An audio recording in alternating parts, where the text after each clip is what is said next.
Institutional racism and the Catholic Church will challenge the stereotypical labels attached to Americans of African descent.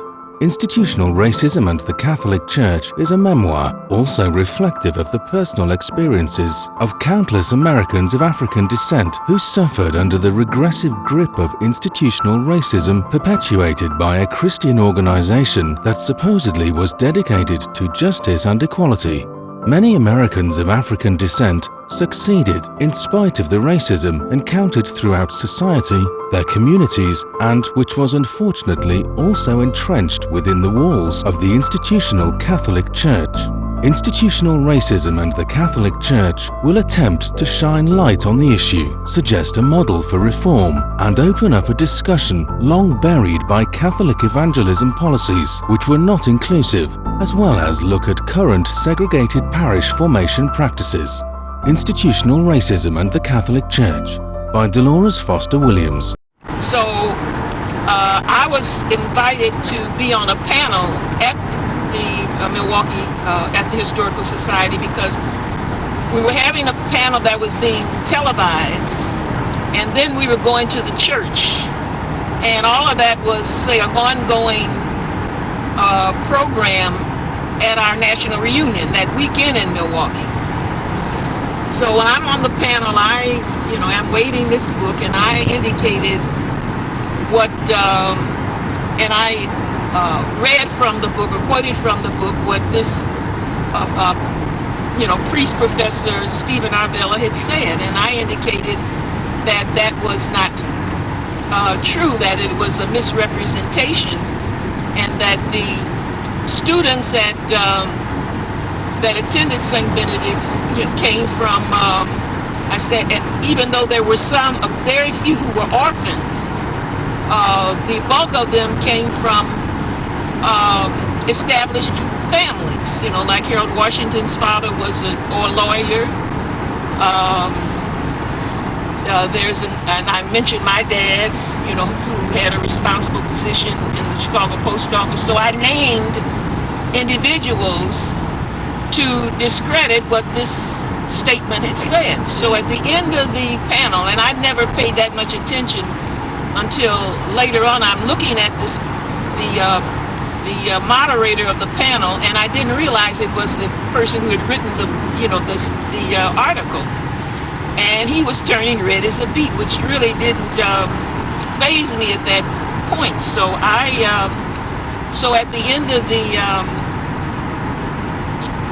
at the end of the panel, he indicated that he sought me out and said that I had denigrated him. Mm-hmm. And I said, well, I don't know what you're talking about, that what was in there was not accurate.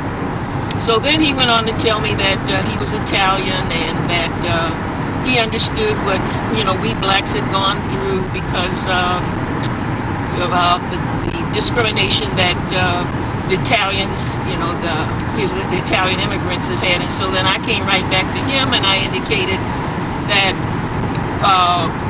within a generation, your ancestors moved on up, into the mainstream. And I said, and ours, weren't allowed to do that.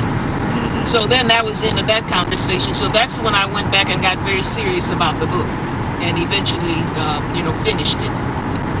And then my editor in that book picked up little snips and bits of what our athletic teams had gone through in Milwaukee, and that was during my time, during the 40s, and the discrimination as a whole, and how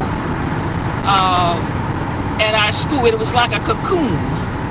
We got an excellent education at the school. Things went along very well. But once we left the confines of the school, and then there was that racism that was encountered. So that's when my editor suggested that I write a book on institutional racism in the Catholic Church, and so that's what is the forerunner of this book, of the book that has gone to press now. And my editor really, he said, there's so much going on with pedophilia, and so much is going on at this time, that this is the best time to go ahead and have it printed, because I had 2 other additional chapters that I was going to add to it that had to do with the foreign priests, that are being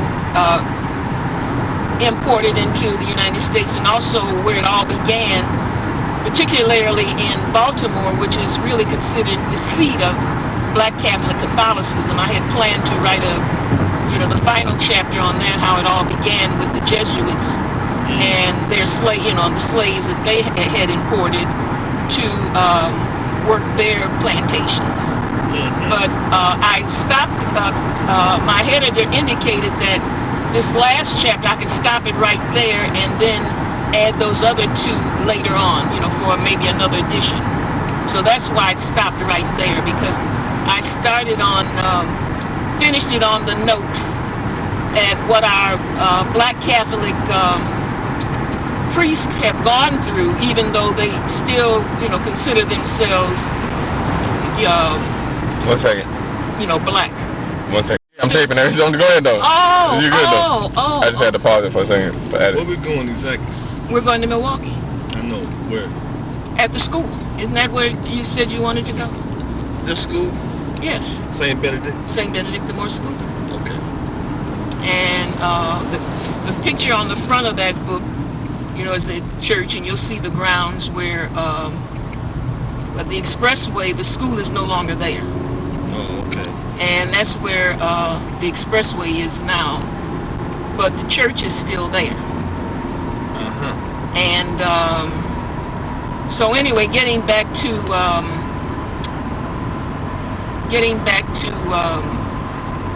the way I ended the second book. The second book, and I still had a couple of chapters I could have added to it. I ended it at that point because then that's when my editor said, I asked the question, why aren't there African American cardinals?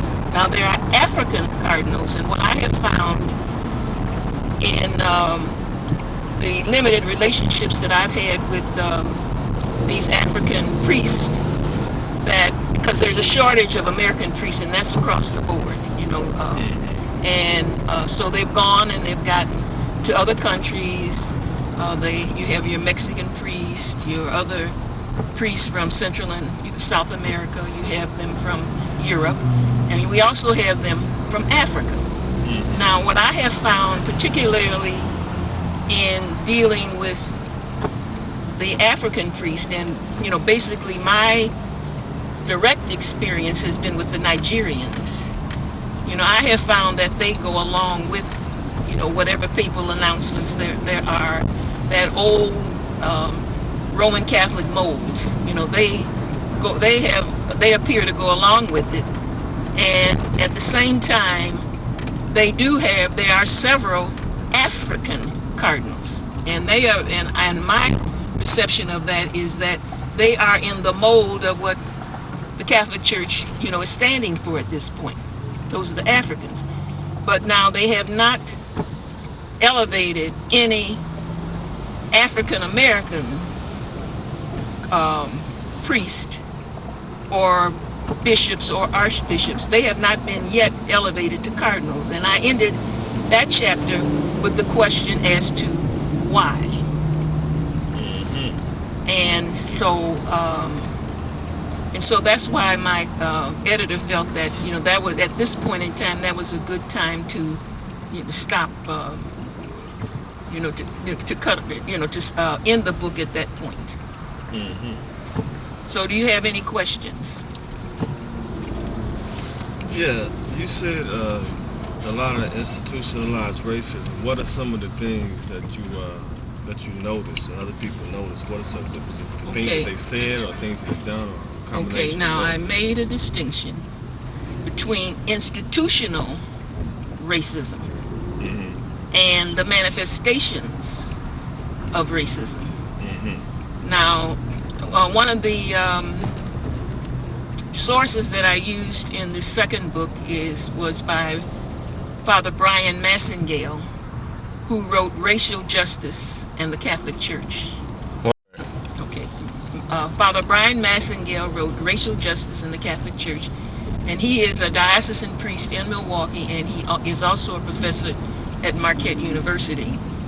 And although he is still in good standing with the Catholic Church, he still challenges, some of their. He challenges the practices that are, that exist. And so, as I said, he wrote that book, Racial Justice. Now, he gets good speaking engagements, but I don't get the impression that he's being embraced by, the Catholic hierarchy as a whole. I don't, as I said, I don't get that, but he is an original thinker. But again, he is still a Catholic priest in good standing.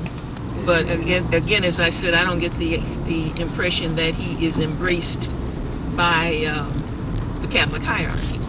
Okay, so now, institutional racism is the core and the broader issue, and that exists now. Whereas your whites feel that they are entitled.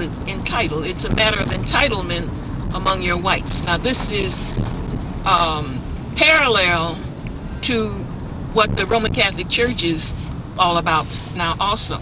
See, they have gone along with that entitlement, that white entitlement that exists in your in the larger population, here, where whites feel that they are entitled to certain things. And an example that I gave with a group of religious nuns, that when I was giving them a review of the book, and I explained to them that they can go into any place in this country, a restaurant, a church, a store, a grocery, any place, and it never dawns upon them, they never question that they're not going to be accepted.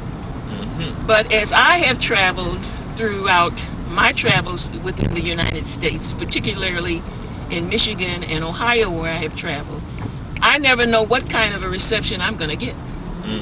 And that, that's the difference. Now, I may go into a church, and I've had this experience, whereas I'm in a church, I might go to a Catholic Mass, and usually when I have gone to these states or in these cities within the states, I have, the churches, I haven't come across any Black Catholic churches, and usually in the area in which I, am staying, the nearest church is a church that appears to be all white.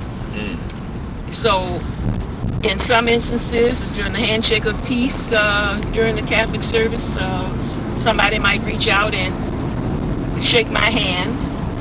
In other instances, they don't. So that was one of the, and that is what I would consider the manifestations of racism, because the core of it is the feeling among whites that they are entitled to certain things. And then you have these whites, younger whites, particularly the males, who will say, well, all of this slavery and racism and so forth happened, years ago, and that had nothing to do with me.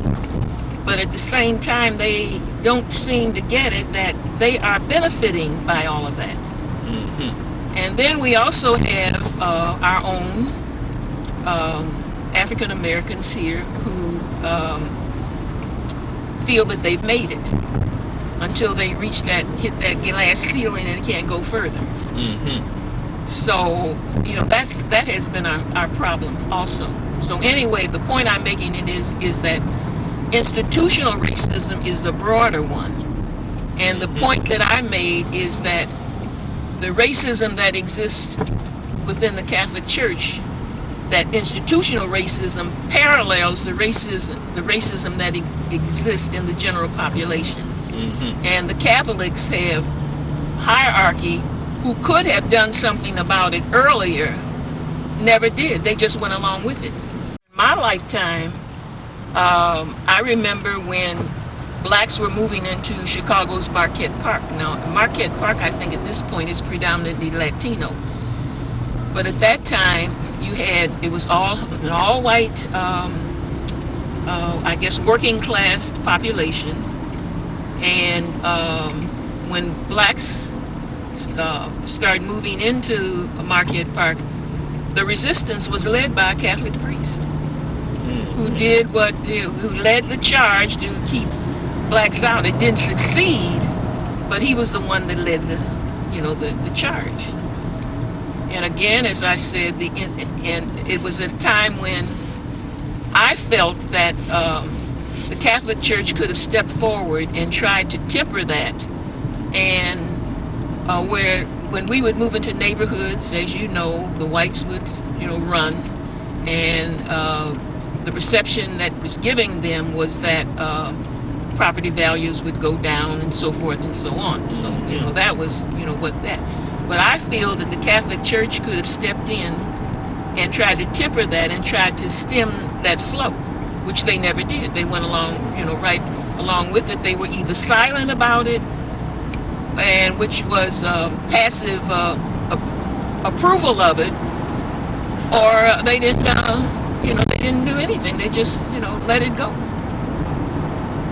So when I say the manifestations of racism, it's these little acts, like if you're in a situation, you're going about your daily activities, and you might have a white person call you nigger or some derogatory names. Those are the manifestations of it. And then you might have other white folks who will stand up and disagree with them, and they shouldn't say that, or who will voice their disapproval. I mean, those are individual acts, that can be either positive or negative, but it still doesn't get at the root of the problem. And the root of the problem is that it is institutionalized now.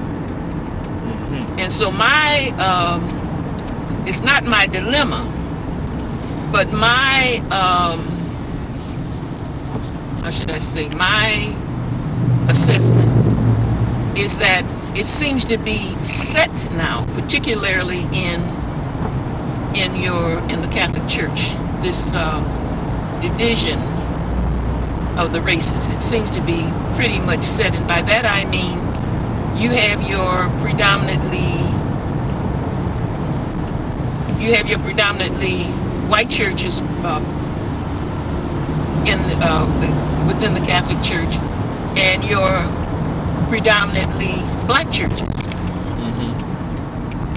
And the Sunday services are the most segregated. Sunday is the most segregated day of the week, because you've got your blacks in their churches and you have your whites in their churches.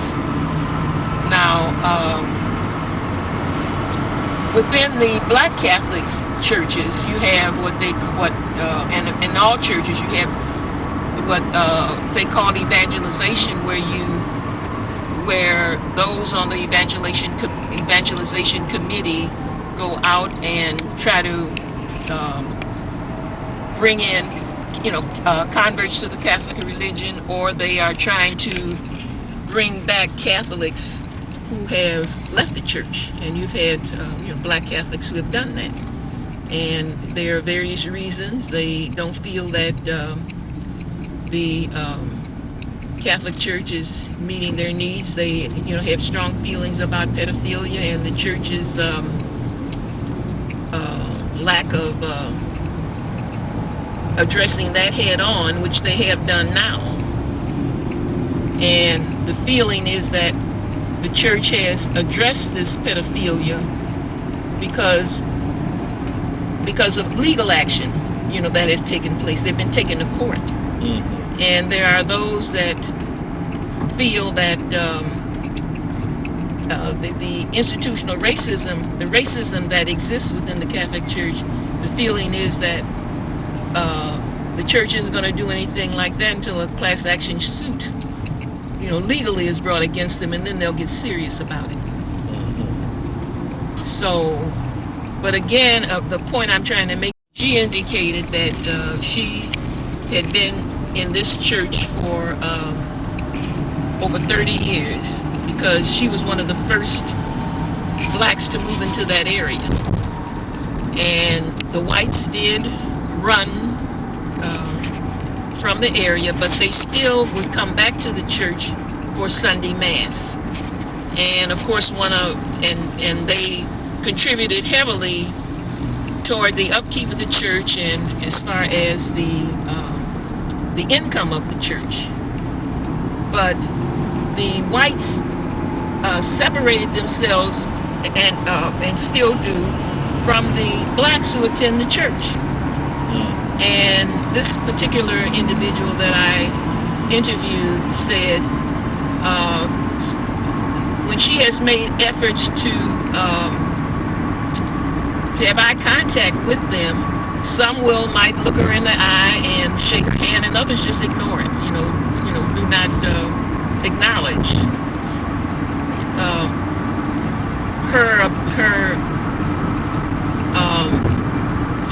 her trying to get eye contact with them. There are others who will just who will just ignore her, and that's happening now. And then there's another lady, I think, that I indicated that Malik just indicated that he read in the book where St. Albie's, where when she moved into St. Albie's Parish and made an appointment with the secretary so she could register at the parish, and what the priest did to her, he refused to. When the priest came in, he just sat on the other side of his desk, just stared at her and refused to have any interaction with her at all.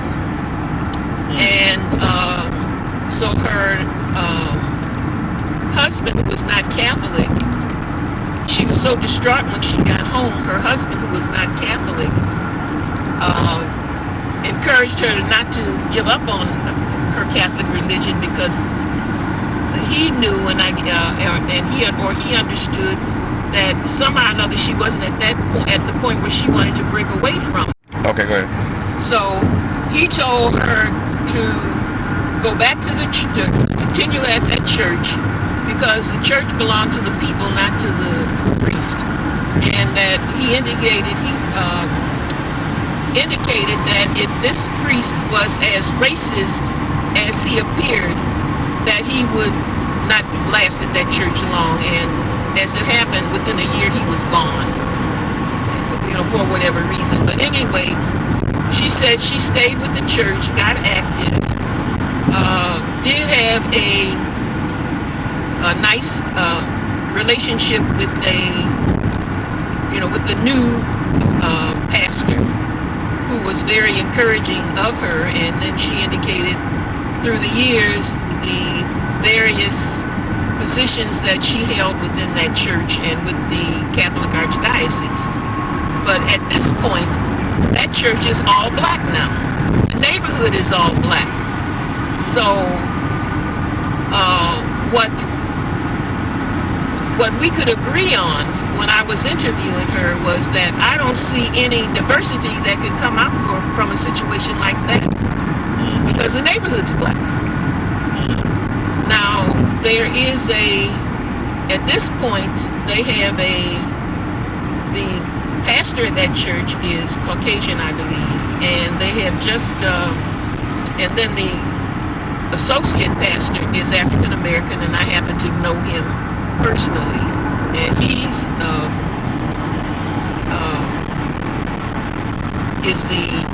I understand is doing quite well at the church. The parishioners feel that his sermons or homilies are right on to the point, and they speak very highly of him.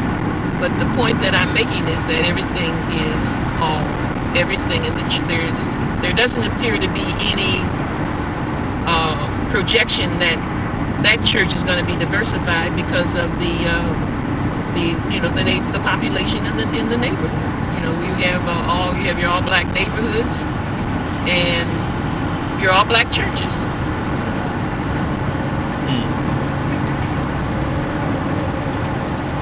So so we'll see where it goes. And then also you've had blacks who have left the church and who go to, as they go elsewhere. Can you say that again? They feel their needs are being met. You said there's black leaving the church from. You said there's blacks. There are blacks who have left the Catholic Church and have joined non-Catholic churches because they feel that their needs are being met. But at the same time, these are still all black churches. And for example, I can give you an example of the one woman who was at a particular church, and that is not in the book. There's a Catholic church, and they didn't have that many black males that were active in the church. And so I saw her and I asked her, and she was very active in this particular Catholic church. She sang in the choir, and everything seemed to be going along pretty well with her. Then the next thing I knew, she had joined Jeremiah Wright's church. And so, and then she explained to me why. Because she said her son, who was a preteen, and she was a single mother, and she said her son needed positive black role models, and that's why she left this particular Catholic church. Because there were the black males that were there maybe were not as active or involved in activities or organizations that were that where her son could have that strong black male strong black male role models. So that was the reason she gave for leaving the Catholic Church.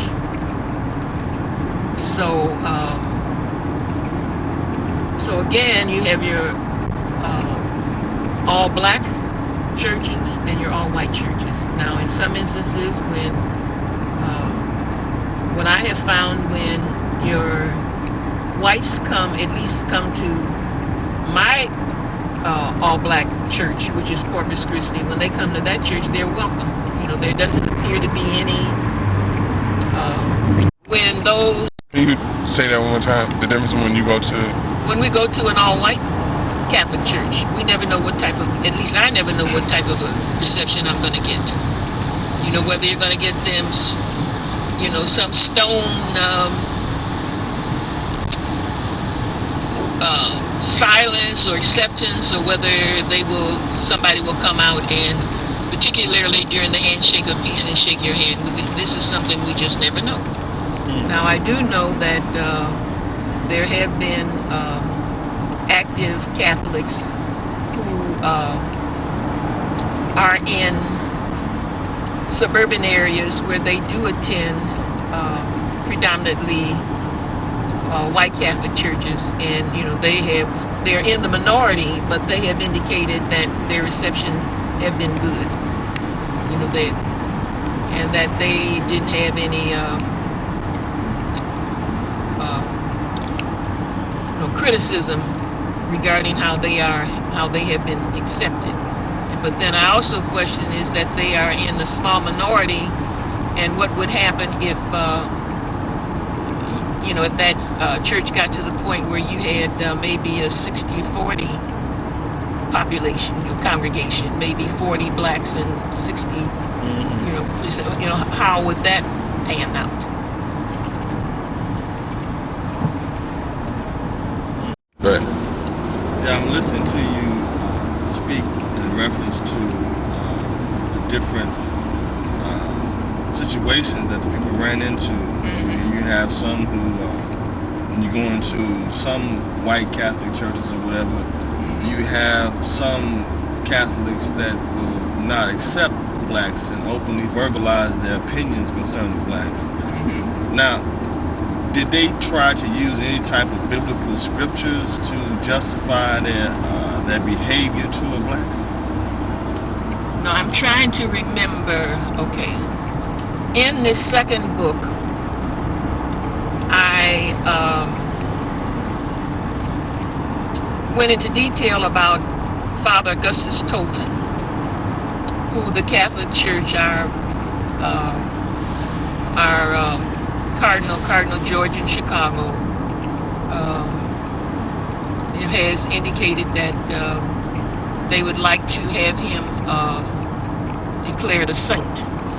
And Bishop Joseph Perry, who is a black, bishop, has been spearheading it, and as I said, Cardinal George. Now, in this second book, Institutional Racism in the Catholic Church, I followed Father Augustus Tolton from the time he was born into slavery. Okay. From the time he was born until the time he became a Catholic priest, and the racism that he went through at that time. Now, when he went through experiences where in one instance where his mother enrolled him in a white Catholic school, and the parents threatened to withdraw their children from the school as well as their money if Augustus Tolton stayed in that school. And so, naturally, with the agreement of his mother and also the priest who had enrolled him, then Augustus was withdrawn from the school. Then, sometimes later, few years later or several years later, he was enrolled in another school, which was staffed by the same nuns who had taught in the school where he had withdrawn. And what it seemed to be that even though these parents threatened to withdraw their children from that school, this pastor stuck to his guns and used the Bible, like the do unto others as you would have, I would have them do unto you. So he named certain sections in the Bible, and that appeared to have at least had these parents to back off. And that's the only instance where, and as I said, this was in the 1800s, 1854 and around in that time. So that is the only instance where I can see where they have used the Catholic Church, where, the powers that be have used the Bible. And I'm not saying it hasn't happened, but I'm not aware of it ever having happened. Ever seen the opposite, where they use the Bible to say that we shouldn't let black people in? No, I haven't been aware of that either. My concern is the silence of the Catholic Church. They just go on like, everything is okay, but it's not okay. And what I'm saying is, we have Catholic priests who have the intelligence, the theological training, the education, as these white priests who have been elevated to cardinal. But ours haven't, and probably it's, I'm not saying it's the cause, but I have, in my sources, it seems that seminaries that, that would take, black seminarians, but there are none that were started by blacks. Now that is different from the nuns. The Oblate Sisters of Providence in Baltimore, Maryland, that was started by, black women. as well as the Sisters of the Holy Family in New Orleans. That was started by black women, but there are no black black Catholic seminaries for the men. So what probably happened is that in your these white seminaries, you have these white young men who go through the training in these white seminaries, and their talents are tapped right then, and it's, I guess, by way of I'm not going to say the grapevine, but somehow or another their candidacy is pushed from the bottom, whereas they are able to ascend to these positions, whereas unless we have our Catholics who are our black Catholic priests who are outstanding, sometimes their talents are missed.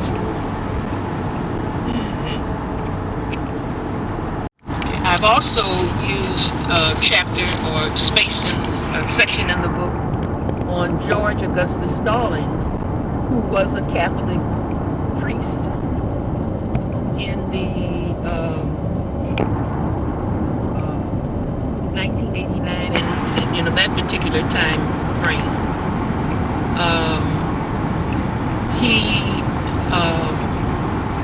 His mother was Catholic. He was born in the United States, and I have the details of his his birth and his parentage in the book.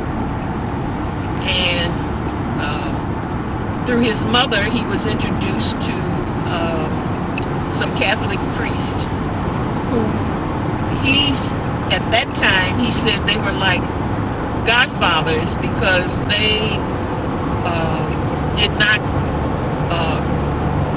distance themselves from the parishioners that they were to serve, how they played sports with them, and really interacted with them. So at that point in time, he saw them as godfathers.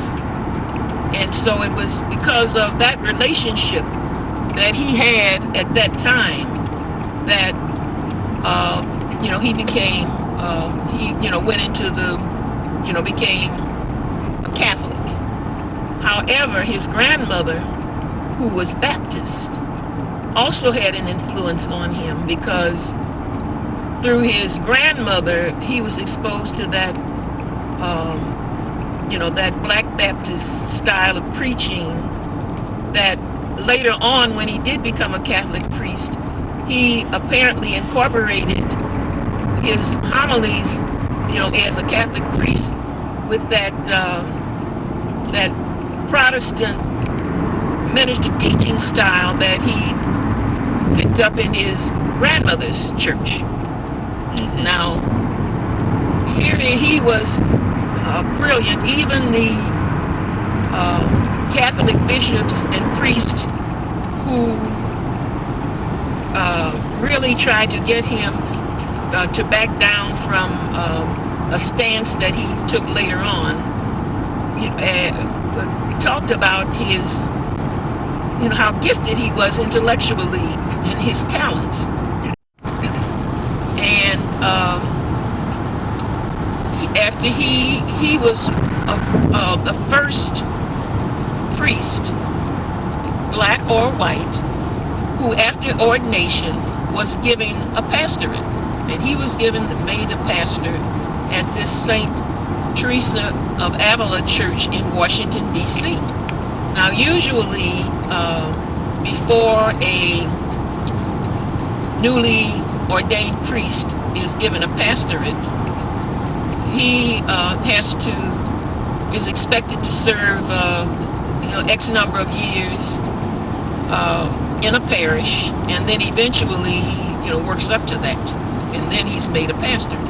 But Augustus, Father Stallings, was made a pastor shortly after his ordination, which was unusual. So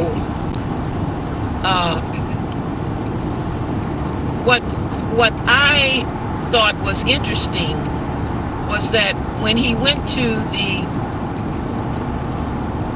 high school, preparatory high school, where usually young men go if they are, interested in joining the priesthood, just like we have Quigley School here, where you have young men who are interested in the priesthood, although not all of them have gone to, Quigley.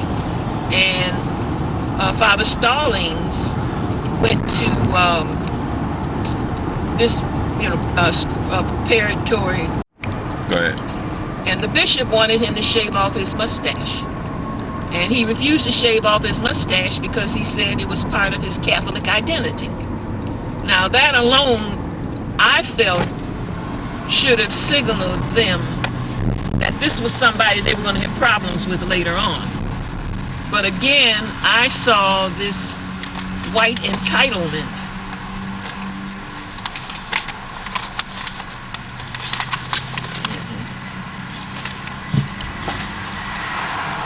Thank you.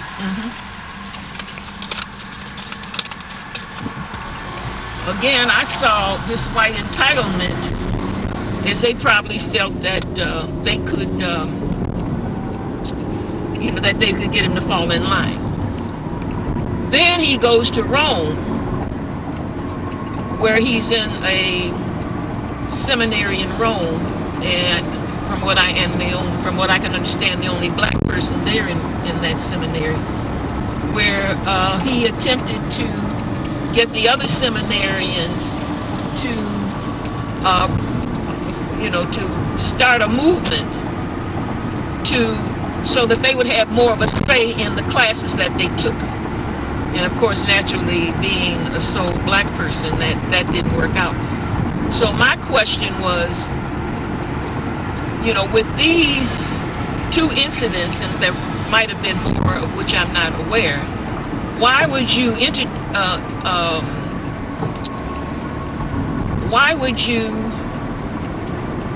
ordain somebody, why would you keep them in there? But anyway, he did, and again, as I say, I feel it's a part of that white entitlement, because they felt that that he would go along with what the white folks wanted him to do. So anyway, after he's ordained, he's given this pastorate, and he when he took over the pastorate of this St. Teresa's of Avila's church, there were 200 members. When he was appointed to be director of the evangelization program in Washington, D.C., he had 2,000 members.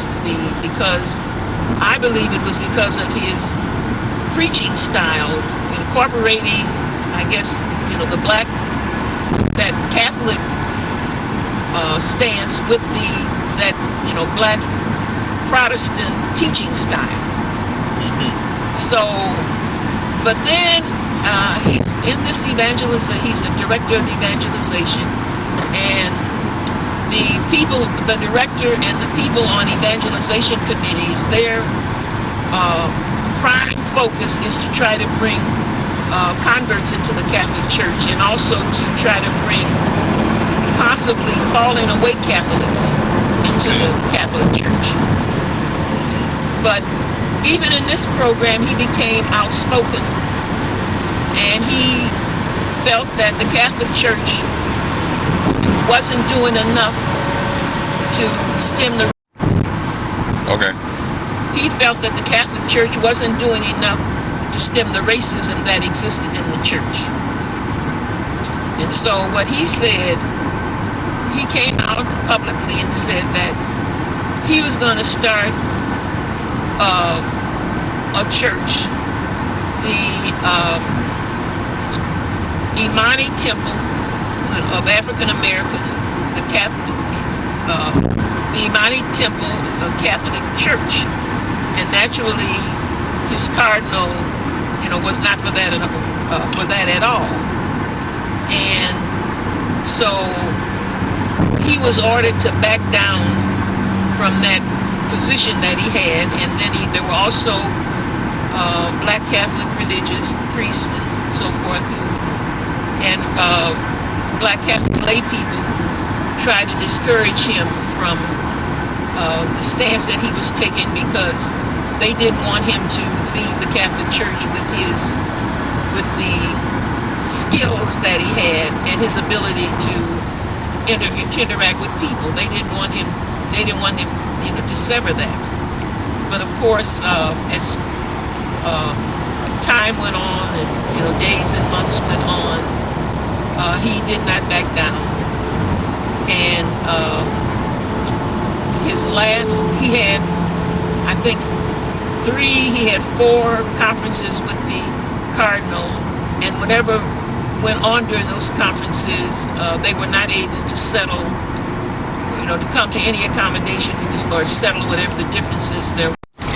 Go ahead. Go ahead. He had 4 meetings with the Cardinal, and during those 4 meetings, the first 3 meetings, it appears that the door was open for them to possibly come to some accommodation. And so the 4th meeting that he had, it didn't work out at all, because according to statements that he wrote later on, was that when he came to that 4th meeting, the Cardinal just verbally ripped him up and down, and so that's when he knew that there wouldn't be an accommodation with the Cardinal. And that's when he beat out his desk, left the Catholic Church, and consequently was excommunicated. And now he has the Imani Temple in Washington D.C., and I understand in 5 other cities he has established the Imani Temple, and I understand he has one in Lagos, Nigeria. So my question was, that I have raised is, my question is, what if George Stallings and the Cardinal had come to some agreement or accommodation?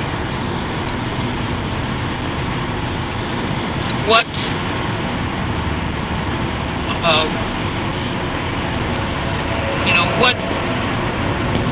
gifts could George Stallings have given the Catholic Church if that had happened? So that was a question that I have raised in this book. But can you reiterate, he was excommunicated? Because he did not come to an agreement with the Cardinal during the 4th meeting. He was eventually excommunicated from the Catholic Church.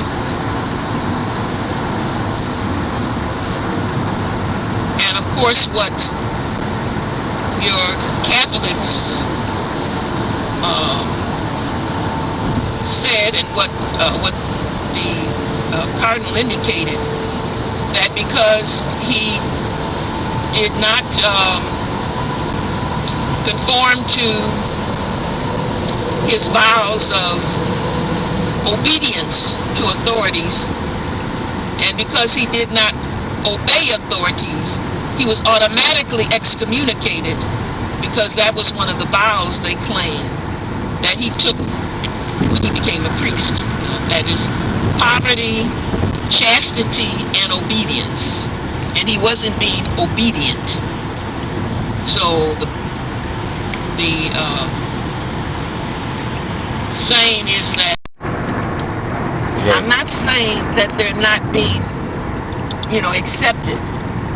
Generally speaking, they are accepted. But my point is that they recognize, and they'll say it without any hesitation, that the Catholic Church is a racist church.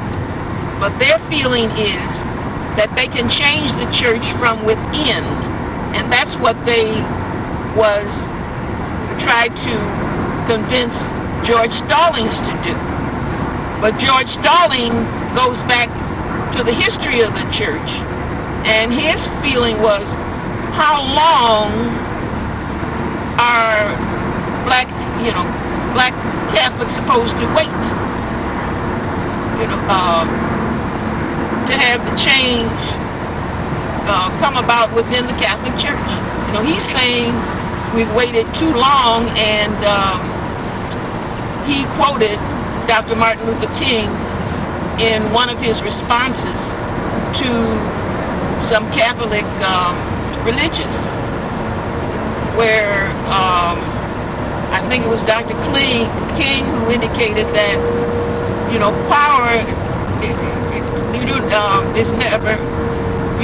power is never given or conceded without a struggle. And that has been the history of our blacks within this country. There's always been a struggle, and that they can make changes within the Catholic Church. And one of their mottos, particularly your black Catholic lay people, they say that they are authentically black and truly Catholic. That's their motto: authentically black and truly Catholic. And so what I see is that they reach out within the black community to bring in fallen away Catholics, try to convince them to come back to the church, and then also try to convert others to come into the Catholic Church. But at the same time, it's still all black. So you have your all black Catholic churches, and you have your all white Catholic churches. And in some instances, you may have a sprinkling of blacks in an all white church or whites in an all black church. But there's still that that dividing line. But my position is that that within the United States apparently have not recommended any black bishops or archbishops to be cardinals. Why is that? I mean, they're not elevated to that highest level. It's like a glass ceiling.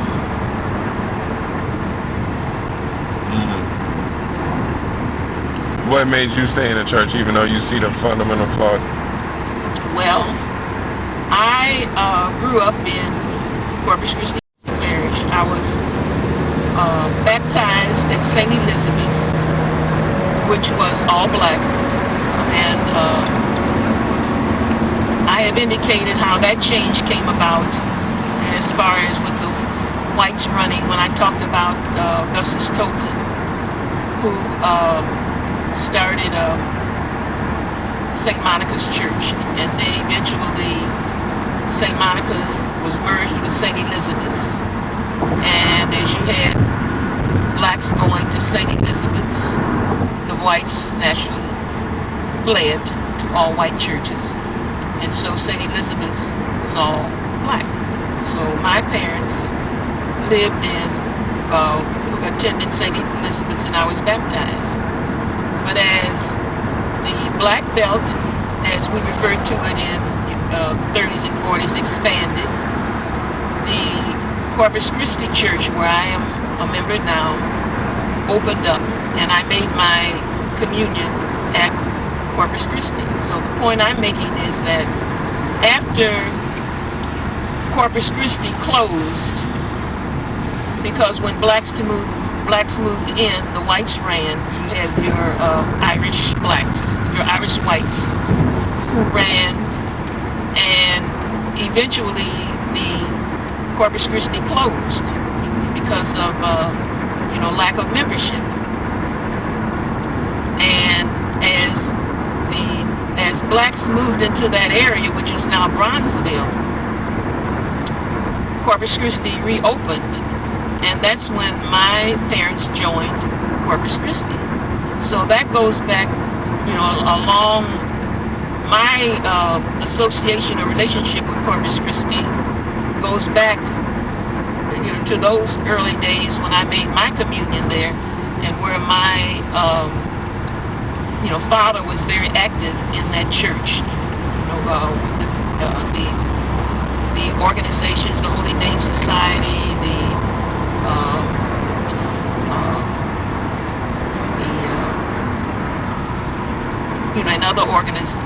and other being an usher, and the different activities that existed at Corpus Christi at that time.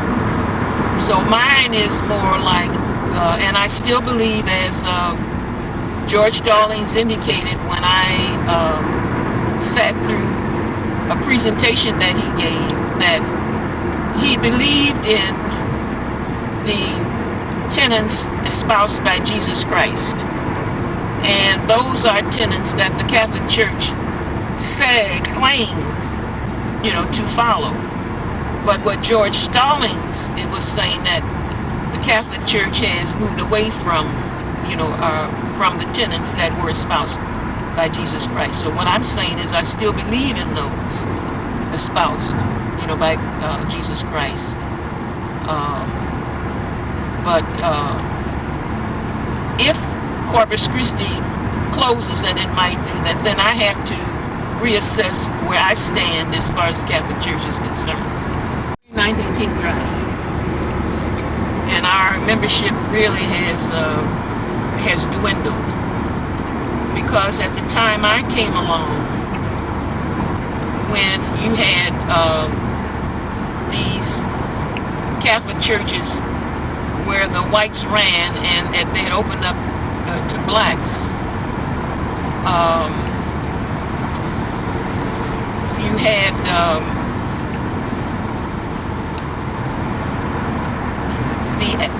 the blacks were not able to maintain those churches the same way that the whites had, because they were basically white ethnic churches. So, for example, where I'm living now, when I moved there, I could have attended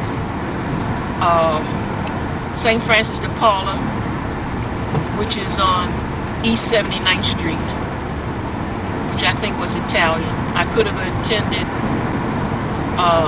St. Dorothy's, which was Irish, or St. Clotilde's, and I'm not sure of the ethnics. See, but those are ethnics that came and built their own churches, and so when they, came from Europe, they established their own churches, and they had,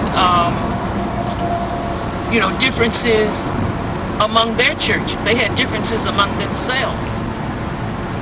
So they built their own ethnic churches. The Italians had their churches, the Polish had their churches, the Irish had their churches.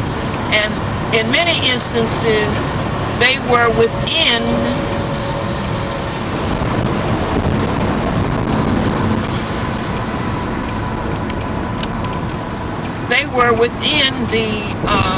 within maybe walking distance of each other. But when I moved into that particular area, the blacks that lived in that area, I chose to take my membership out at St. Dorothy's. Maybe my neighbor, and they weren't, maybe my neighbor who was Catholic decided to go to St. Francis de Paula. So do you see how we were split? And so we were not able to maintain those parishes on the level that these ethnic whites had done. So, that entered into it too. But as time moved on, these ethnic whites realized that they had more in common than, differences.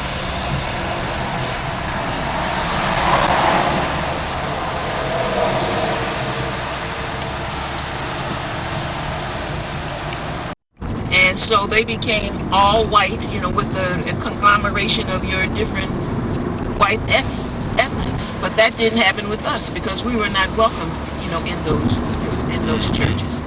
Then also what happened when I came along is that they had particularly parish boundaries. For example, if I lived in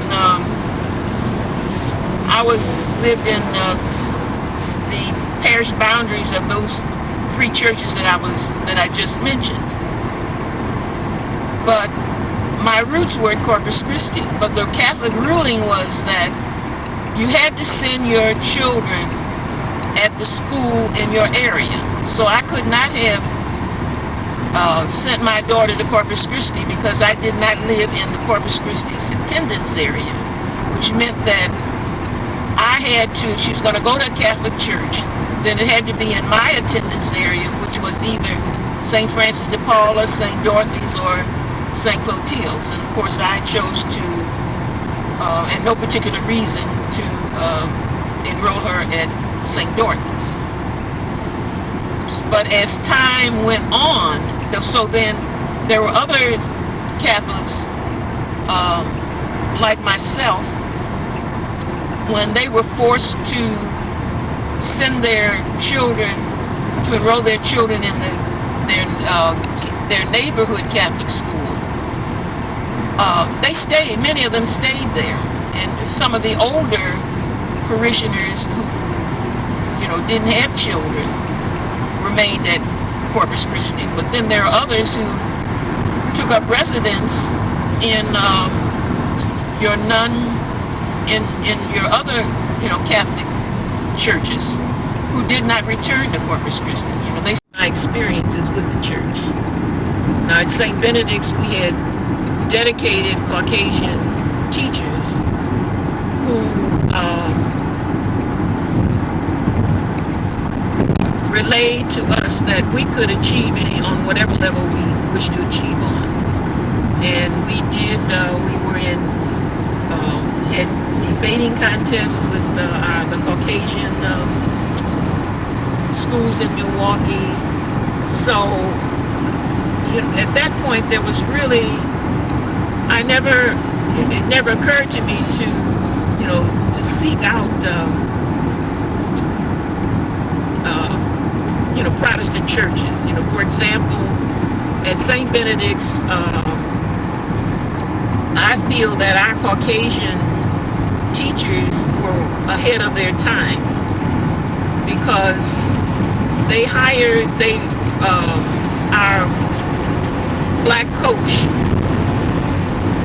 who was also the coach, but he also taught African American history and literature, and I think that was probably the first program in the country that had our school, that had such a course of study. And then we had Caucasian teachers that would come in and sit in on those classes to learn more about it. Then also at our school, we had,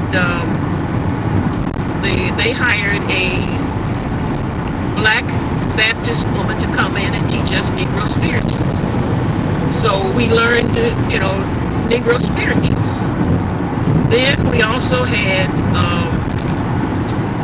our high-profile black performers. When they came to perform in Milwaukee, they became aware. Our teachers would make them aware of our school and our students' desire to see them, and they would. I don't think of his last name. His last name was Kenny of the Ink Spots, came to our school and gave a performance because the other Ink Spots were not able to come as a group, but he came and gave us a performance at our school.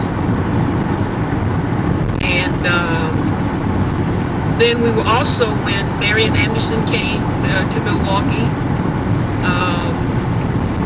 a group of our students went to see Marian Anderson. When Paul Robeson came there for the performance of Othello, some of our students were taken there. So we really had, from well-rounded, I would say, education at St. Benedict's. And when Marian Anderson, oh boy, look, did you see him? When Marian Anderson came, we had these. I wasn't with that group because I was still in elementary school, and the group that went, they were in high school. She took her high school choir, the vocal group, and somehow or another they were able to, after Marian Anderson's performance, they were able to get to the backstage to see her, or in that reception area where she would interact with the people that were there. And of course, our students, were the lone black ones. They're just standing there hoping that they could get her attention. And of course, when Marian Anderson saw them, she left that white group, came right over to them, gave them autographs, and interacted with them. And of course, that made their day. So the point I'm making, it just never occurred to me to leave the Catholic church or go to engage in a Protestant church. Older, had more experience, particularly in my writings and readings, because I am a history minor. That's when this racism really took hold, on me. Then also, even though it's not racism in your Protestant churches, they have problems also as far as their pastors are concerned, and I'm sure you know that. So, from what I can gather in interacting with some Protestants, particularly those that are from the old school, in the 30s and 40s and 50s, they are losing membership also. Your younger ones are going to, being attracted to these mega churches. Institutional racism and the Catholic Church will challenge the stereotypical labels attached to Americans of African descent. Institutional Racism and the Catholic Church is a memoir also reflective of the personal experiences of countless Americans of African descent who suffered under the regressive grip of institutional racism perpetuated by a Christian organization that supposedly was dedicated to justice and equality. Many Americans of African descent succeeded in spite of the racism encountered throughout society, their communities, and which was unfortunately also entrenched within the walls of the institutional Catholic Church. Institutional racism and the Catholic Church will attempt to shine light on the issue, suggest a model for reform, and open up a discussion long buried by Catholic evangelism policies which were not inclusive, as well as look at current segregated parish formation practices. Institutional Racism and the Catholic Church by Dolores Foster Williams. Knowing who you're talking to, you're calling on something that's not going to be beneficial for you. And that's one reason why the youth have left the church, because they see the reality that the use of that particular name is not beneficial for them in the so-called hoods that they live in, because there are churches, whether they're Protestant, Catholic, or whatever, all throughout the so-called neighborhoods, but there is really no help and assistance to the youth, and that's why they are leaving. So, like I said before, there's no such thing as that name 2,000 years ago because there was no J in alphabet, period. The J came into existence by a man named Peter Galatianus in around 1489. Later on, they attached the J to the word J-S-U-S, and then they gave us a slave ship, which is the first slave ship spotted in the slave trade. And a man who was the so-called shipmaster's name is John Hawkins. All this is documented as well. And then our ancestors sang a song, Still Away Through Jesus. I don't have long, I ain't got long to stay here. They was talking about getting on that ship and going back to their homeland. But when they died off, they told the younger of our people that Jesus is the man that died for their sins, and they created this picture created by some man, some European, and they gave us this, and we've been following it ever since. So then you have a difference regarding Yahweh then. Excuse me? Another name for Christ is Yahweh? Well, no. As far as the name for Christ, it would be, some say Yahshua, Yehoshua, Yeshua, different things of that nature. But if this man did exist, I'm not saying he didn't, but if he did, he was only a prophet. And that's it. Okay. The miracles that they claim were done by this man, it really wouldn't make a difference, because according to Ezekiel 18th chapter, no man can die for the sins of another man. This is where we've been, I believe, duped, bamboozled, run amok, tricked, because I use an analogy. I say, well, okay, if you leave your home, you have 3 or 4 children in the home, and you give specific orders. So when you leave, you want specific things done. When you get back, you want to see that those things are done. Now you get back, and let's say the family heirloom has been broken. Now wisdom would tell you to investigate to see who done the wrong. Now if you find that the 15-year-old done the wrong, you have a 6-year-old and 8-year-old there, you're not going to punish the one who didn't do it for the wrong with the one who did. Now we have enough logic to know that that wouldn't be proper. So why would the Father of the whole entire universe, galaxies throughout infinity, why would this deity punish his only so-called begotten son for sin of other people? It doesn't make logical sense. So when you think about that, you say, well, if we have enough sense to know who to punish, wouldn't the Father know? So you don't believe in the New Testament then? The New Testament?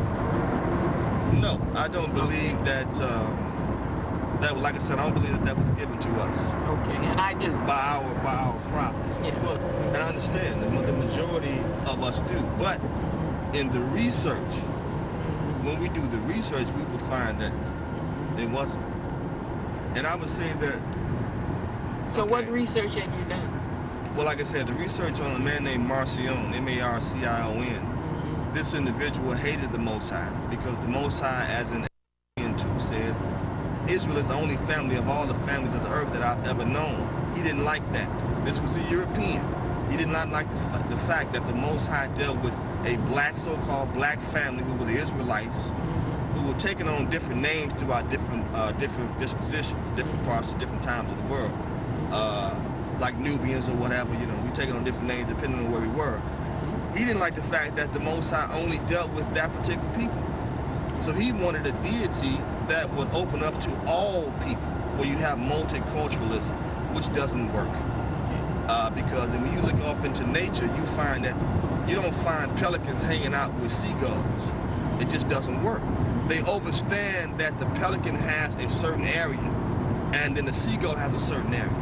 They can interact with each other, but only through passing through. They respect one another, but there's no coming together and making a union.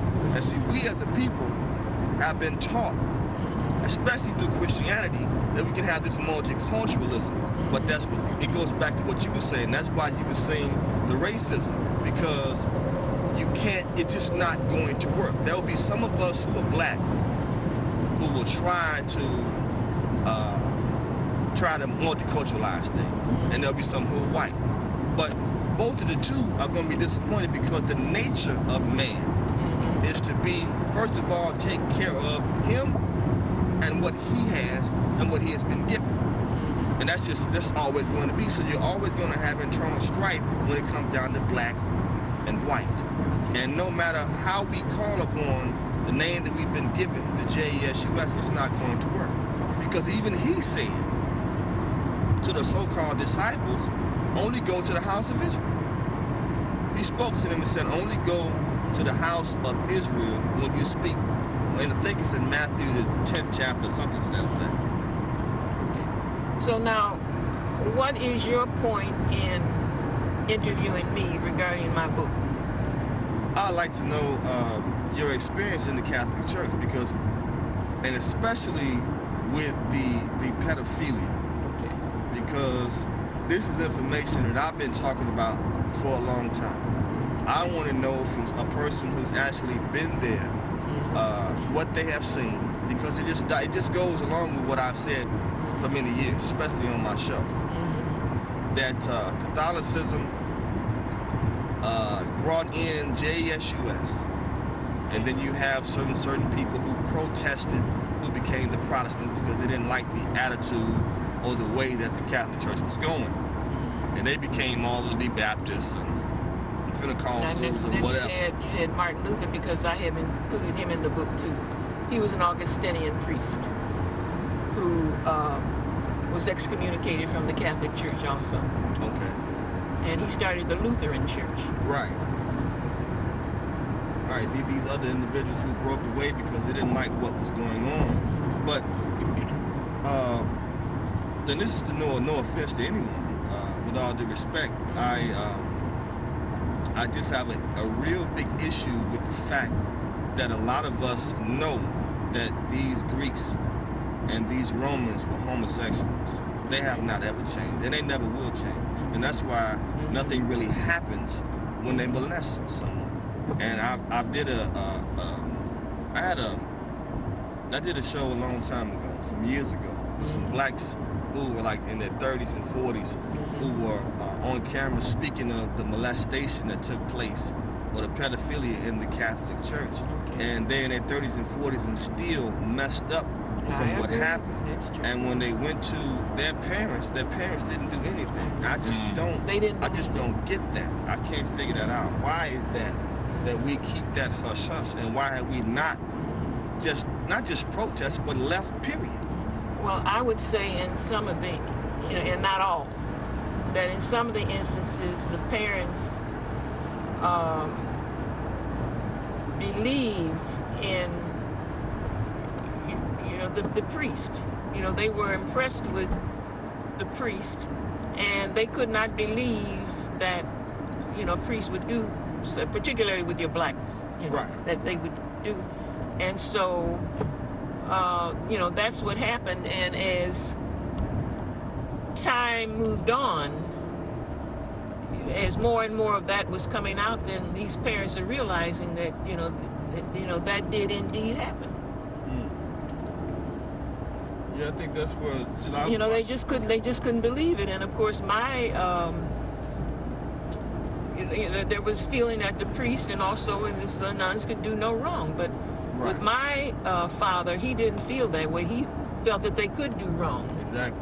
And if we had, when we were in that's in the book, when we were in St. Joseph's, when my mother came and took us out, because of what was going on, they believed that, that the priests and nuns didn't have the last say.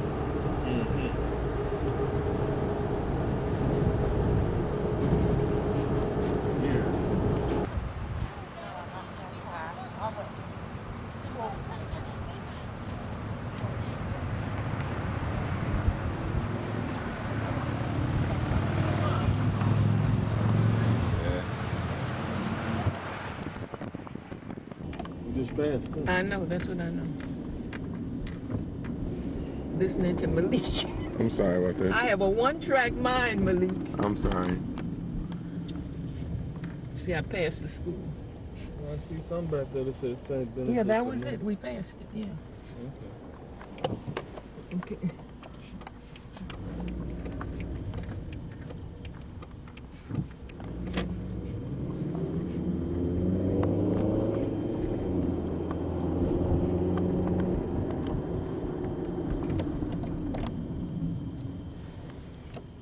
Here it is, see?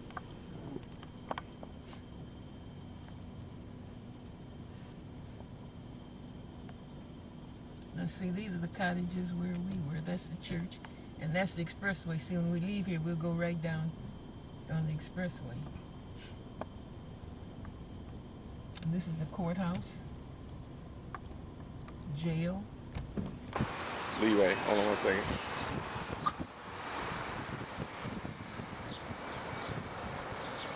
It's Brother Don Y, aka Kodesh. We're here in Milwaukee, Wisconsin. It's my first time actually being here.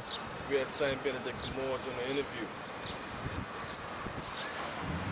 Bro.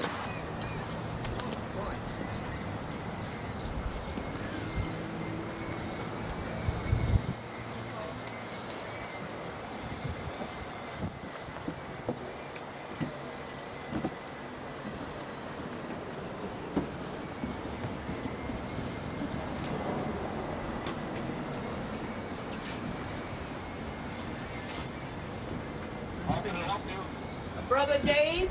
Yes. Armetta said that I could ask you to let me in the church. I'm Dolores from Chicago. Well, Pardon? okay, I'll meet you over there. Thank you.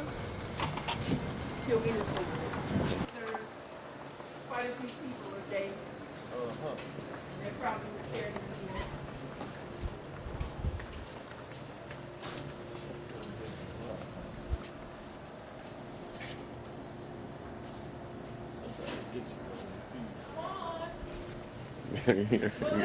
I'm coming. I'm You just. all can't, I'm filming. I'm filming. They're lost. you're slow. Well, they're filming. How you doing? All right, you can get the rest of the way. Dave. I'm Dave. I'm good. Yeah. And just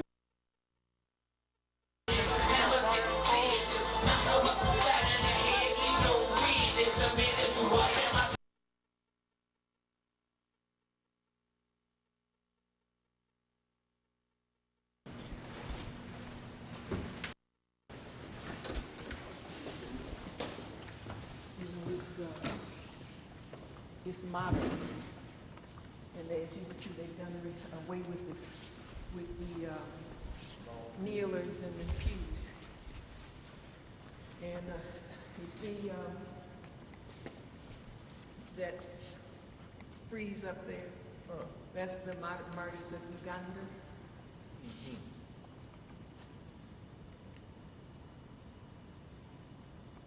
Who is that? The name?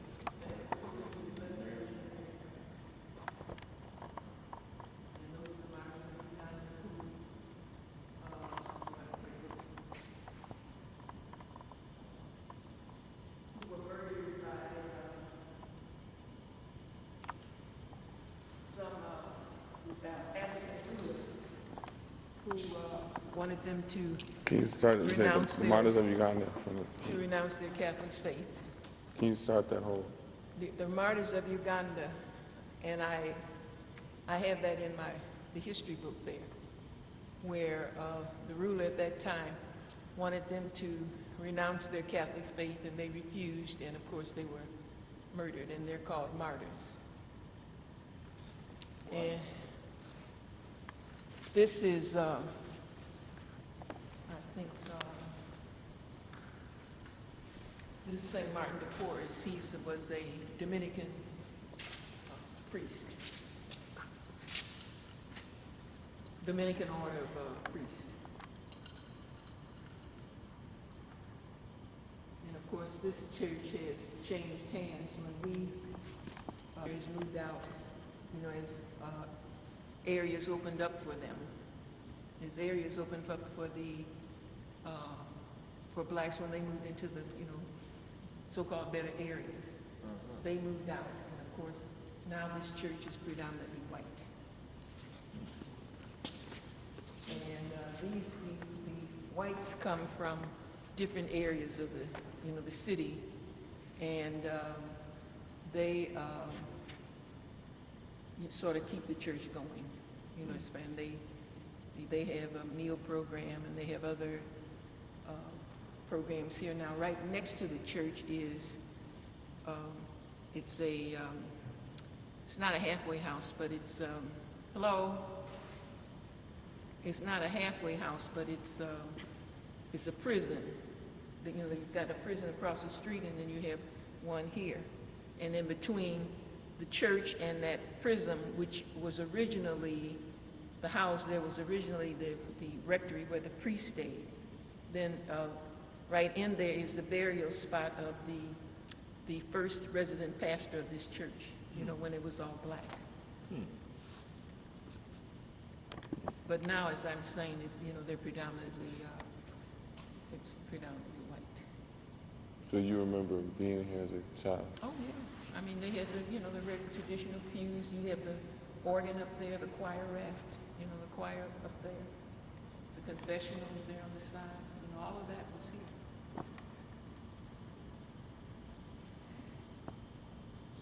But they've done a lot of, you know, renovating. With Lionel Hampton's, I don't recall what happened to his parents, but he was raised by his grandmother, and she sent him here, you know. But actually, that was when the school had relocated to Corliss, Wisconsin. That's when the resident pastor I showed you who's buried, you know, who's right next here. When he you know, wanted us to, felt that the country living would be better. Country boarding school would be better than one in the city. But our black parents didn't go along with that. And that's where Lionel Hampton's grandmother sent him to St. Benedict's when it was located in Corliss, Wisconsin. But the black parents who had just migrated from the South, they didn't want any more of that country living. So that failed, and then when it relocated back to Milwaukee, that's when Lionel Hampton's grandmother put him in St. Elizabeth's in Chicago. But that's when he did, there's a section in that history book where he really credited this particular nun with teaching him the rudiments of the piano and, you know, the different instruments, and how that really gave him the foundation that he needed when when he became a national xylophone player.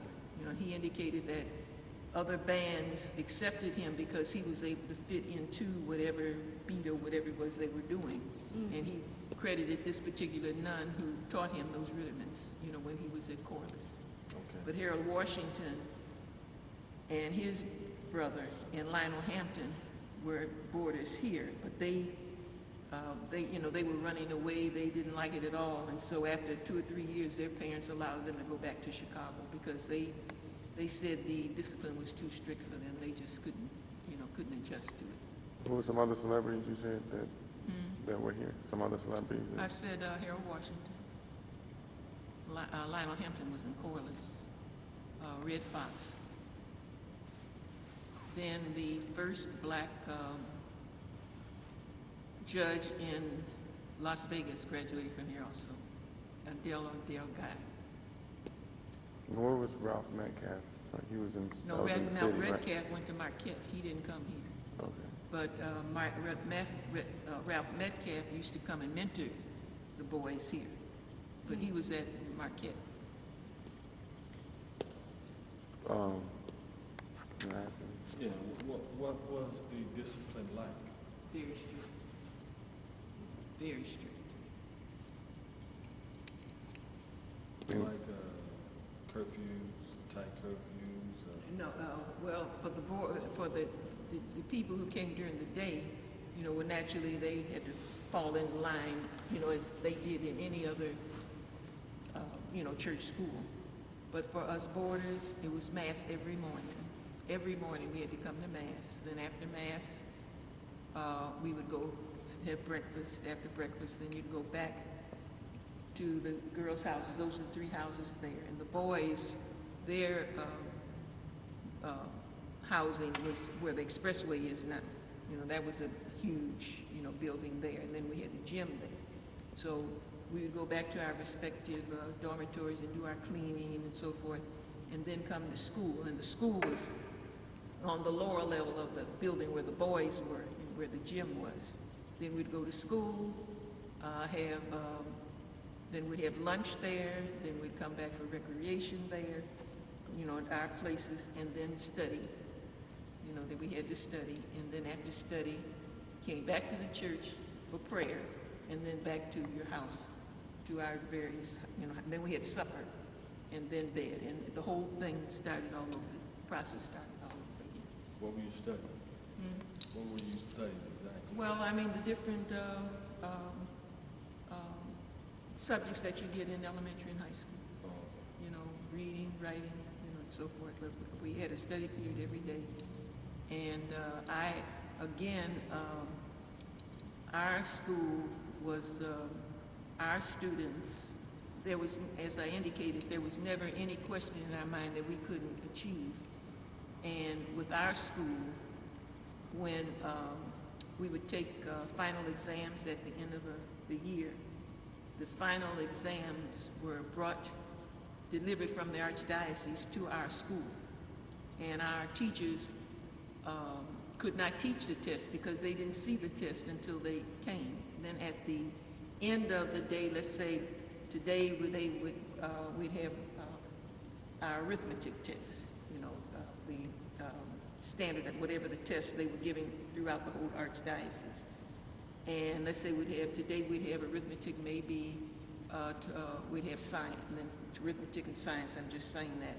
Then we would have it, and the people from the archdiocese would pick them up right after we'd had them, so that our teachers weren't in a position to teach the test as it happens, now, and they didn't correct them. They were always corrected with the archdiocese. And in taking tests here, I was always comfortable. I never felt stressed because I felt I was well prepared in whatever the subject area was. And the same thing in the high school. But the high school, I don't recall, with the tests that we were given, I don't recall it being diocesan tests more so than subject tests, and maybe intelligence tests, that went out to the diocese or wherever they went to, you'd have them corrected. But everything had to do with the subject area of the test that we had. Just like in some high schools now. Okay. So would you explain what Mass is like for those out there who may not understand the Catholic Church? Well, the priest would come in, and you've never been in the Catholic. You've been in there, haven't you, Marie? Mm-hmm. With the liturgy that the priest would and the altar service would march in the church, and then we'd have the readings, the various readings, usually from maybe the New Testament readings, and then the gospel may be from the Old Testament, newer Old Testament readings. Then we'd have songs, the singing, and the priest, the homilies, the priest the preaching that the priest would do, and then after that communion, and then the singing, and then the marching out of the church. It was more of a sequential type thing, with the Mass, the marching in, and what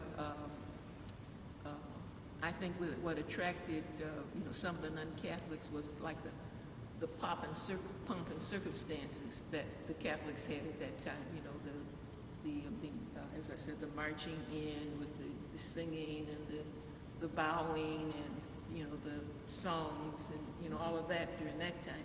But what I find lacking now, particularly in some of the Catholic churches, you don't have that. The preaching or the sermons don't necessarily feed you for the rest of the week. I mean, they don't have substance to them. Mm-hmm. You understand? And that has turned off some people, including myself. Can we move? As I said, that's the pastor. That's the secretary. I don't know who she is. Oh, she plays the piano, and that's the deacon. Stairs are here, Timothy. And this is St. Benedict, the black, or the Moor. You can't get up there. It's locked. She's on the stairs. They go up there. But you can see how the face of it, when I was here, all of those pictures would have been black. Say it again. When I was here, you know, all of that would have been basically black, you know, but as you can see, the face of, you know, the church has changed.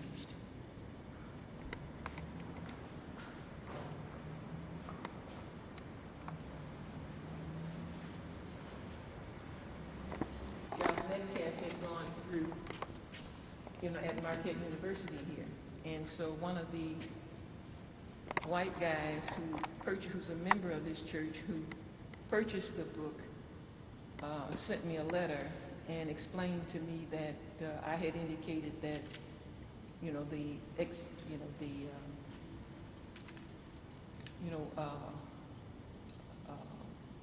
how Ralph Metcalf, what a superior sprinter he was, and that he was with Jesse Owens when they, you know, won the Olympics in Germany. I don't know if you've read, you know that background.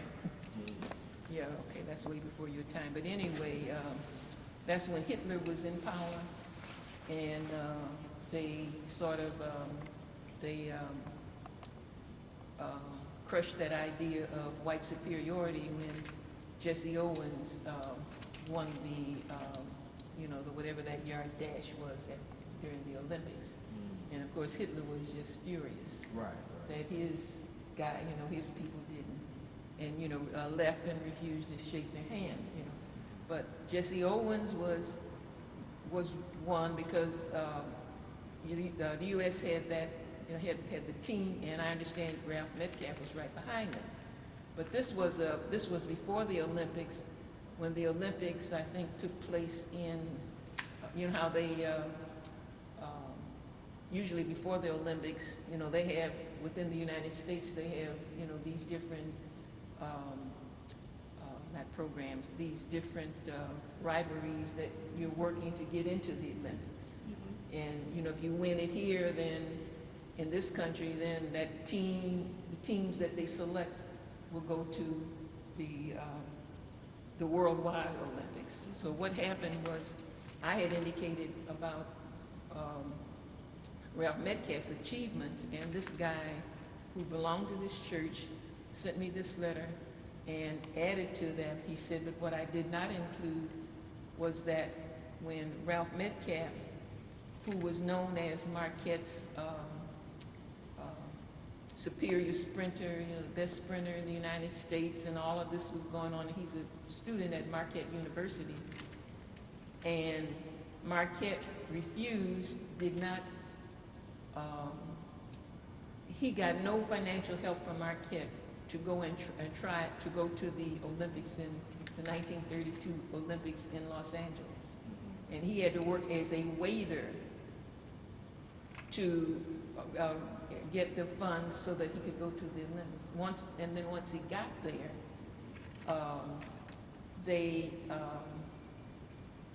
he was in a lane that was incorrectly measured, and so the white guy won. And of course, you get the impression, well, you know, was that it might have been an intentional thing. But anyway, the white guy won. He got the gold medal. Ralph Metcalf got the silver medal. But then when they went back and measured it, Ralph Metcalf, the measurements of Ralph Metcalf was, you know, so many yards ahead of the white. But he didn't get, because of the incorrect measurement of the lane, Ralph Metcalf didn't get the, you know, didn't win. He won the silver medal, and this guy who I indicated in this second book, who was a well-known sportscaster, that's when he indicated, he talked about how gracious Ralph Metcalf was in accepting the silver, and that if there was anybody more gracious than Ralph Metcalf, he didn't know who it could have been. Wow. So that was Marquette University. And then in my history book, you can read about what happened to the Rayford brothers, Linwood, and what happened to his brother. Linwood,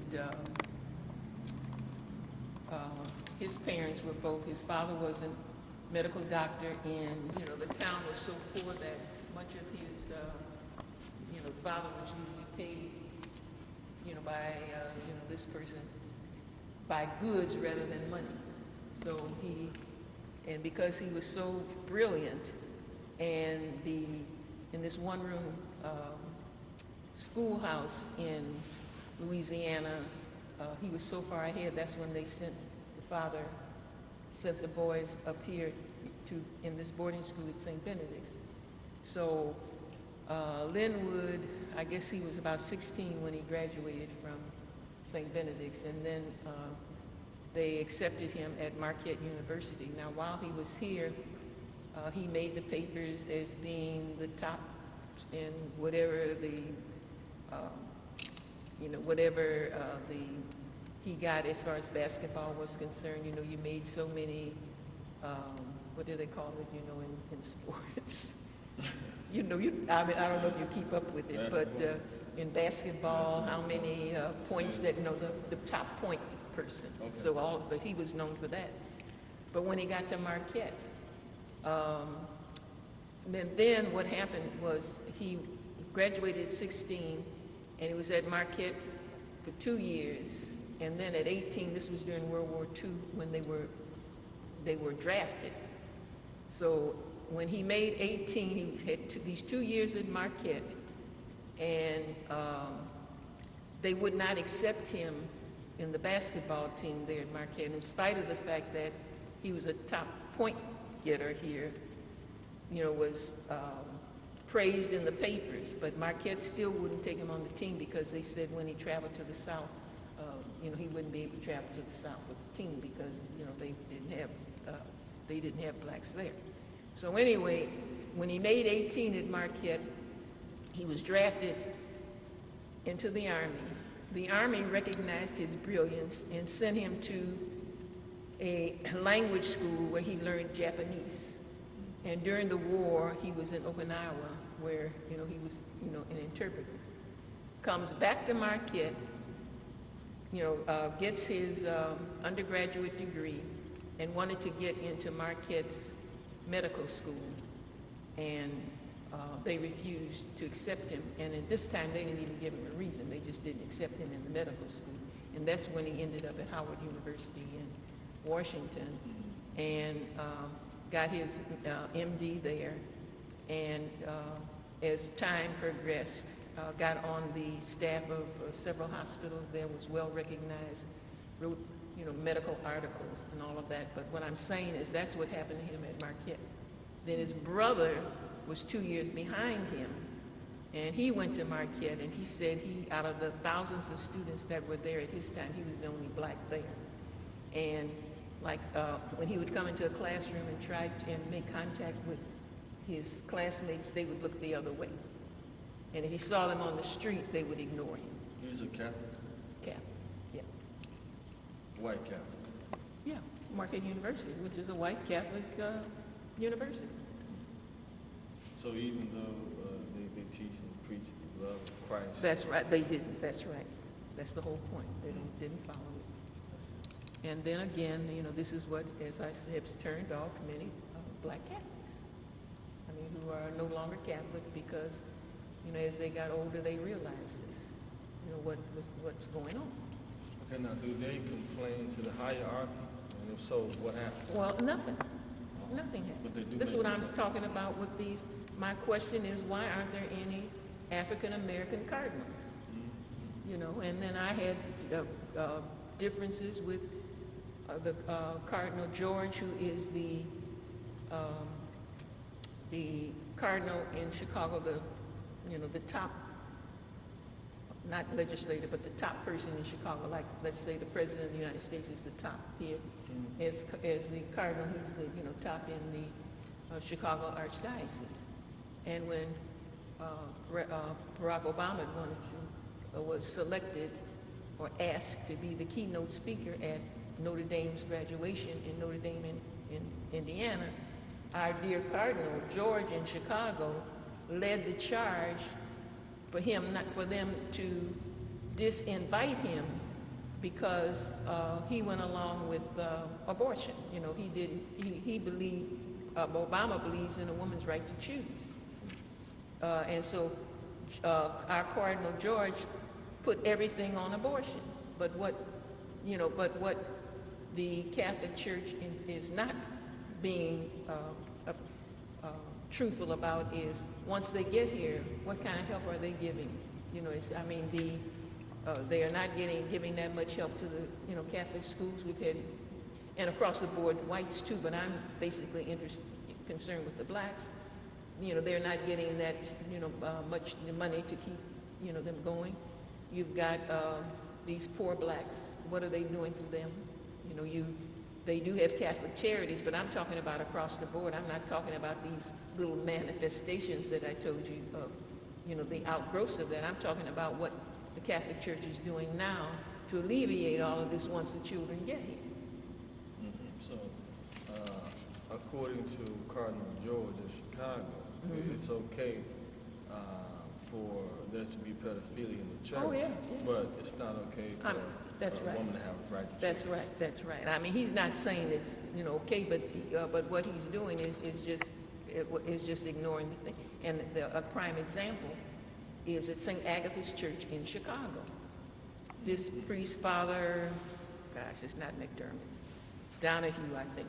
But anyway, this priest who was at St. Agatha's in Chicago, this is recent, the past 5 years, was the pastor at St. Agatha's in Chicago.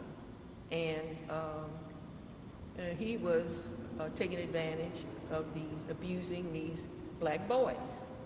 And I understand a nun made it known as to what was happening, and of course she was, I don't think she was excommunicated, but she was shut up, or they ignored her, and I understand George knew it. I mean, he just didn't, and so this priest went on to continue to abuse these boys at St. Agatha's. And so I'm not sure of how the whole thing broke. I think it was the news media, somehow or another, that broke. And then this priest was arrested, and he's still in jail. And then they defrock him, but this is all after, all of this has been going on. But so the point I'm making is that he didn't, when it was brought to his attention, and again, it's quite possible that his underlings, monitored whatever he was getting, and I'm not saying that because I do believe somebody made him aware of it, but he did not act upon that, and that's across the board, with the Catholic Church. They have not acted upon that when they're finding these things, these pedophile priests. Yeah, well, like I said, that's the history that they have. People, Greeks or Romans or whatever. Yeah, you're saying that. Of molesting boys. This is part of their teaching, like the movie Alexander the Great, kind of with Colin Farrell, kind of explained a lot of that. How they teach their boys. And they had a very powerful army. They were fierce fighters, but they raised the boys up to believe that love between or relationship between a man and a woman is not the normal relationship. That a man really wants to be with himself or the same sex. This is their teaching. So they infiltrate the Catholic Church. I can't really call it infiltrating because it's their nature according to history. But anyway, as I said, the feeling now is, in the here and now, is that the Catholic Church the hierarchy should have been doing something about it. Because there are those who don't, who are not aware of what you're talking about, and I'm going to follow through and read, that. But there are those that are not aware of it that really feel that the hierarchy should have done something about it. Now, and why these bishops of these dioceses, when it has come, they take them and they move them to other dioceses. Give them put them in some program that was supposed to cure it, and then put them to other archdioceses where they would do the same thing. Right. It's almost like police officers who brutally beat black men in the streets. A lot of times they get a little suspension. Maybe go to the desk job, or they may move into another precinct. But the cycle continues to go on. And I said, and that's what's happening. And there's one that he can't come back here, this Cardinal Laws, who they took to Rome. And he has some very prestigious position in Rome. But if he comes back to this country, he's going to be arrested because of moving these pedophile priests from, parish to parish. So there has been an indictment or, legal action has been taken against him. But so what does the cardinal do? They send him to Rome. So he's being protected in Rome. But if he comes back here, he's going to be arrested. That's funny. You speak of Rome because from what I have studied, in the Vatican, they worship a black Mary statue.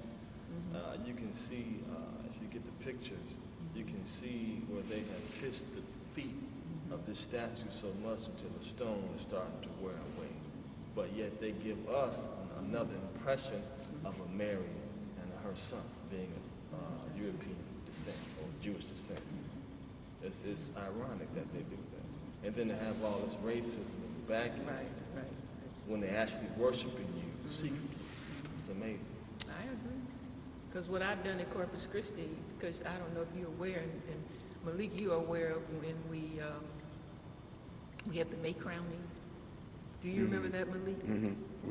Every May they would have the May crowning, and they would crown the statue of the Blessed Virgin. Let me see one here. Okay, they'd crown that statue. And so one of our lay ministers at Corpus Christi wanted, because this is what her experience when she was elementary school student at Corpus Christi, she wanted to bring this back. And that's when I had, remember my surgery, and Judy was taking me to church. So Judy and I, they said, we're going to have the May crowning out in the courtyard. We go out in the courtyard, and what is there but this Caucasian statue of the Blessed Virgin, and our black person is crowning this white. And so Judith and I both objected to it. Well, now, why would you have our children crown a white representation of the Virgin Mary? Well, that was all we had, and we did. And the picture of the Our Lady of Africa, which is at the back of our church, she's all in her African. That was too high. That was like this statue over here.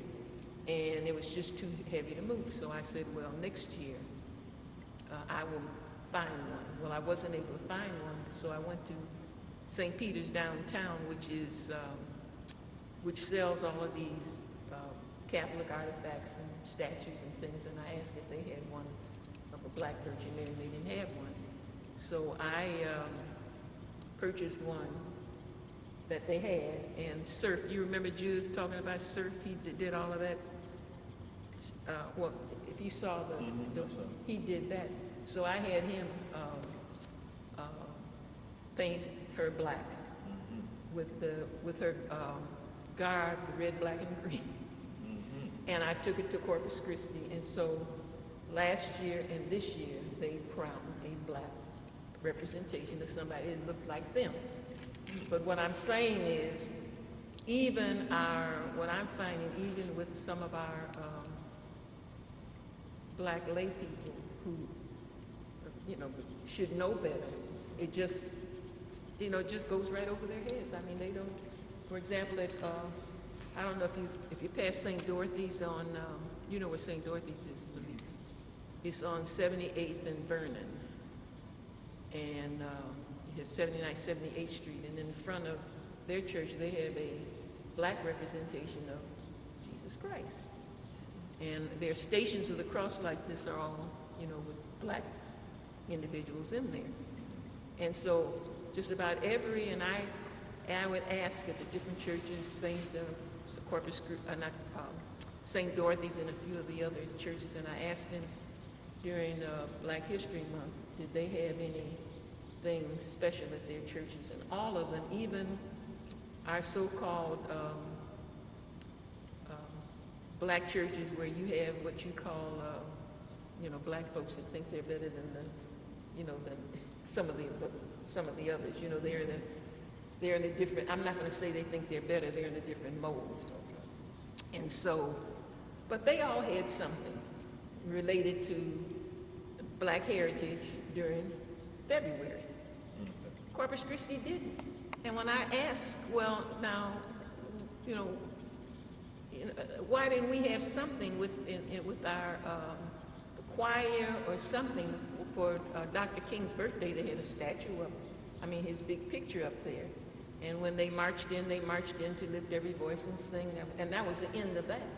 So I'm looking and thinking they're going to have something similar as they have had years in the past, as far as the Black heritage, and they had nothing in Corpus Christi. And when I approached some of the people that are on the council, it didn't even occur to them to do anything. So anyway. Why do you think you had that drive with it, but they're lacking? What gives you that drive that they don't even, what do you think that separates you from them that gives you that insight more so than they don't even go to look for that? I'm not sure when it started. As I said, it grew on me as I, experienced racial discrimination. And even in teaching, even when I noticed that the students that got for plays, the students that got the parts, the students that were the leaders, they were always the yellow ones. Always the yellow ones, who did that. So when I started teaching, then it was important to me that the dark students, that they be given recognition and be made to feel that, they were worth. And it was the same thing, I don't know if you remember, I don't know if Judith has ever explained to you, because you know Norma. Norma is dark brown skin, Judith's cousin Norma, you know that. And I always made a big deal out of pretty Norma and her pretty complexion, because it was important to me that Norma perceive herself as being beautiful. And then I had to stop it when Judith said one day, well, Norma thinks she's cute because she's a pretty brown, so I had to back off from that, as far as, Judith, because Judith was seeing things in a different perspective. But what I'm saying is, this is something that has developed with me through the years. And as a teacher at Ruggles, I had one particular year I had the top third graders. And of course they were the children of the teachers and the doctors and professional people in the Chatham area. And in that room there were only two dark students. One was so shy and retiring that when we were having our assembly, and we had this play at the assembly, and I tried to get her to take a part, but she was so shy and retiring, I couldn't, I couldn't set her up for that, because that had something to do with her psychic too. The other one was the worst child in the room, dark brown skin, always into something. So it was important to me that she have a starring role, in this play. So I would say, okay, if everybody does such and such and such a thing, then you're going to have a chance at the party. Invariably, she was always going to do the opposite. But anyway, she didn't deserve it, but I gave her a starring role, and she brought down the house. She was just great. But what I'm saying is, it was important to me that people perceive a dark brown-skinned child, as having worth, ability, and so forth. And then I also remember before I went into teaching, I was a caseworker. And I also, had cases where we had dependent and delinquent children, and then I also supervised foster homes. And what really, made me just wonder what was happening is I had this dark brown couple. And we would place children, I worked at the juvenile court, we would place children in these homes on a temporary basis until the court either they went back to their homes or the court would find foster homes for them. But this was just a temporary placement. And I had this dark brown-skinned couple, and they told me they wanted a light brown-skinned child. And I asked them, well, now looking at the two of you, do you think you could have one? We know it's possible, but I'm looking at them, you know, with the two of you, in all probability, is it, you know, would you have, you know, do you think you could have a yellow child? And of course, you know, but that's what they wanted, you know, and this is what they have, as I said, they'd come up with. So what I'm saying is it's through, you know, a period of years and time that all of this grew on me. And then when Judith came along, it was important for me, for her to see people with her own image. And as you can see, of course, Malik, you remember how she took all my black stuff down, remember? And put her Egyptian stuff up, you know, which is okay. But on the walls there, you know, there were different black figures, you know, black families, and it was important to me for her to see people within her own image, you know. For on the first floor, you know, there's a picture of all black, you know, the Last Supper. And of course, you know, this is the New Testament, which you don't go along with. But anyway, everything is black. There's a black Madonna and Child that I have down there. And then I forget what other pictures that I had on the second floor. But now that Bob and Judith are into Egypt, then some of my stuff she's pushed aside, and now they have the Egyptian things. But we went to Nubia when we were in Egypt. She said that was the best trip. That was the best trip we ever took. The best trip we ever took. And I don't know if we told you about it, Malik, but remember we went to the Valley of the Queens in Egypt, and when we got off the bus, the guide told us that everybody has to have their own ticket. You know, for example, the husband or wife couldn't get in line to get the ticket because they only allowed a couple of hundred a day. And after they had that, you got like 45 seconds. Okay. After that, they wouldn't have any more. So one Caucasian guy, and most of the people that were in line there, other than our bus people, were white. So this guy came up to, you know, get tickets for himself, his wife, and his children, and the guy said, no, you can't do that. Each one has to have their own ticket. And they were not allowed to get in front of the rest of us, so that meant he could get his ticket, and his wife and children would have to go to the end of the line. Well, Miss Judith, Bob stayed on the bus, her husband. Judith gets off the bus, steps up in, and she says she wants 2 tickets. And this black guy gave her the 2 tickets, and the people are standing around looking, and he said, she's the queen and nobody else. And you know what she looked like when she went there, with all of this, you know, with her hair like that. And he said, she's the queen and nobody else. And she got her 2 tickets. Institutional racism and the Catholic Church will challenge the stereotypical labels attached to Americans of African descent. Institutional Racism and the Catholic Church is a memoir also reflective of the personal experiences of countless Americans of African descent who suffered under the regressive grip of institutional racism perpetuated by a Christian organization that supposedly was dedicated to justice and equality.